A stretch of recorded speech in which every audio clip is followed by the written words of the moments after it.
So sekarang kita akan keluar kepada the fountain show. Tengok berapa banyak orang. Okay, just tengok berapa banyak orang. Ramai yang tanya, sebelum I pergi, Dubai okey ke? Selamat ke? Nak pergi ke? Tengoklah. Tengok korang sendiri berapa banyak orang dekat luar. Okay. So untuk I, kalau kita rasa okey, selamat je, tak ada apa-apa. Okay. So tak apa, kita jangan bincang pasal apa-apa. Kita tengok pemandangan sekarang. Okay. Depan I, of course, Burj Khalifa, the famous Burj Khalifa. So selalunya kita ada fountain show, ada fountain show. Kalau fountain show start, kita akan pergi ke sana.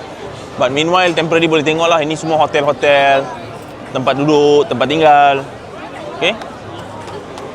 Yang dekat sana pula, I dengan Amirul, kita semua geng-geng, kita selalu suka pergi sana, time out, kita suka pergi makan sana.